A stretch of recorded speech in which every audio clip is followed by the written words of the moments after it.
ಸಂಡೂರಿನಲ್ಲಿ wind fan ಹೊತ್ತಿ ಉರಿದಿರುವಂತಹ ಪ್ರಕರಣ ಸದ್ಯ ಯಾವುದೇ ಅಪಾಯಗಳು ಆಗಿಲ್ಲ.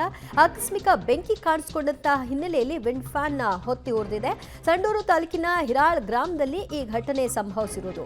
ಖಾಸಗಿ ಕಂಪನಿಯಿಂದ ಜಮೀನಿನಲ್ಲಿ ಅಳವಡಿಕೆ ಆಗಿದ್ದಂತಹ ವಿಂಡ್ ಫ್ಯಾನ್ಗಳಿವು. ಬೆಂಕಿಯಿಂದಾಗಿ ಸುತ್ತಮುತ್ತಲ ದಟ್ಟ ಹೊಗೆ ಆವರಿಸಿಕೊಳ್ತು.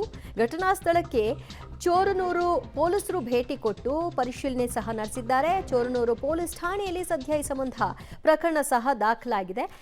ಏಕಾಏಕಿ ಈ ರೀತಿಯಾಗಿ ಬೆಂಕಿ ಹೊತ್ಕೊಳ್ಳಿಕ್ಕೆ ಕಾರಣ ಏನು ಅನ್ನೋದರ ಬಗ್ಗೆ ಈಗಷ್ಟೇ ಪರಿಶೀಲನೆಯನ್ನ ಆರಂಭ ಮಾಡಿದ್ದಾರೆ. ನೀವು ನೋಡ್ತಾ ಇದ್ರಿ ಯಾವ ರೀತಿಯಾಗಿ ದಟ್ಟ ಹೊಗೆ ಆವರಿಸಿಕೊಳ್ತು ಅಂತ.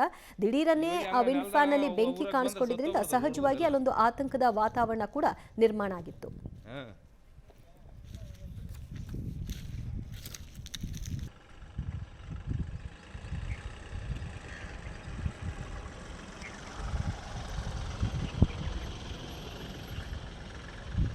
ಹೌದಾ ಇವರು ಸುಳ ಮಕ್ಕಳು ಆಗ್ಯಾರ ಎಲ್ಲೂ ಸೈಡ್ ಆಗ್ತಿಲ್ಲ.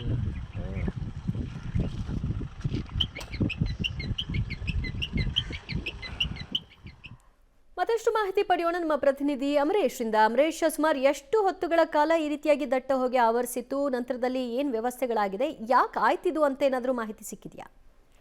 ದಿವ್ಯ ಜ್ಯೋತಿ, ಈ ಒಂದು ಬೆಂಕಿ ಅನಾಹುತಕ್ಕೆ ಕಾರಣ ಇದುವರೆಗೂ ಕೂಡ ತಿಳಿದು ಬಂದಿಲ್ಲ. ಆದ್ರೆ ಆಕಸ್ಮಿಕವಾಗಿ ಬೆಂಕಿ ತಗಲಿದೆ ಅನ್ನುವಂತ ಮಾಹಿತಿ ಸಿಕ್ಕಿರುವಂತದ್ದು. ಹೆಚ್ಚು ಕಡಿಮೆ 2 ರಿಂದ 3 ಗಂಟೆಗಳ ಕಾಲ ಇದೇ ರೀತಿಯಾಗಿ ಬೆಂಕಿ ಹೊತ್ತಿ ಉರಿದಿದೆ. ಇದರಿಂದಾಗಿ ದಟ್ಟವಾಗಿರ್ತಕ್ಕಂಥ ಹೊಗೆ ಕಾಣಿಸಿಕೊಂಡಿದ್ರಿಂದಾಗಿ ಸುತ್ತಮುತ್ತಲಿರ್ತಕ್ಕಂಥ ಏನು ರೈತರಿದ್ರು ಅವರು ಕೂಡ ಆತಂಕಕ್ಕೊಳಗಾಗಿದ್ರು. ಪ್ರಮುಖವಾಗಿ ವಿಂಡ್ ಫ್ಯಾನ್, ಇದು ಒಂದು ಖಾಸಗಿ ಕಂಪನಿ ಅಳವಡಿಸಿರ್ತಕ್ಕಂಥದ್ದು. ಸಂಡೂರು ತಾಲೂಕಿನ ಹಿರಾಳ್ ಗ್ರಾಮದ ರೈತ ವೀರೇಶ್ ಕುಮಾರಸ್ವಾಮಿ ಹಾಗೂ ರಾಮಾಂಜನೆ ಅನ್ನುವಂತ ರೈತರ ಜಮೀನೊಂದರಲ್ಲಿ ಈ ಒಂದು ವಿಂಡ್ ಫ್ಯಾನ್ ಅನ್ನ ಅಳವಡಿಕೆ ಮಾಡಲಾಗಿತ್ತು. ಅದಾದ್ಮೇಲೆ ಘಟನಾ ಸ್ಥಳಕ್ಕೆ ಚೋರ್ನೂರು ಪೊಲೀಸರು ಭೇಟಿ ನೀಡಿ ಪರಿಶೀಲನೆ ಕೂಡ ನಡೆಸಿದ್ದಾರೆ. ಪ್ರಕರಣವನ್ನು ಕೂಡ ದಾಖಲೆ ಮಾಡ್ಕೊಂಡಿದ್ದಾರೆ. ಆದ್ರೆ ಈ ಒಂದು ಘಟನೆ ಹೇಗಾಯ್ತು, ಯಾಕಾಯ್ತು ಅನ್ನುವಂಥದ್ದು ಇದುವರೆಗೂ ಕೂಡ ಸ್ಪಷ್ಟ ಕಾರಣ ತಿಳಿದು ಬಂದಿಲ್ಲ. ಒಂದು ಮಾಹಿತಿಯ ಪ್ರಕಾರ ಅಲ್ಲಿ ಫ್ಯಾನ್ಗಳನ್ನ ಅಳವಡಿಕೆ ಮಾಡಲಾಗಿತ್ತು. ಸುತ್ತಲೂ ಕೂಡ ಒಂದು ರೈತರು ಒಂದಿಷ್ಟು ಪ್ರಮಾಣದಲ್ಲಿ ಬೆಳೆಗಳನ್ನ ಬೆಳೆದ ನಂತರದಲ್ಲಿ ಏನು ಸೊಪ್ಪೆದೆಲ್ಲ ಉಳಿದಿರ್ತದೆ, ಅದಕ್ಕೆ ಬೆಂಕಿ ಹಚ್ಚಿದ್ರು. ಆ ಒಂದು ಬೆಂಕಿ ಕಿಡಿ ತಗಲಿ ಈ ರೀತಿಯ ಅನಾಹುತ ಆಗಿರ್ಬೋದು ಅನ್ನುವಂತ ಒಂದು ಅಂದಾಜನ್ನ ಸದ್ಯಕ್ಕೆ ಇರುವಂತದ್ದು. ದಿವ್ಯ ಜ್ಯೋತಿ,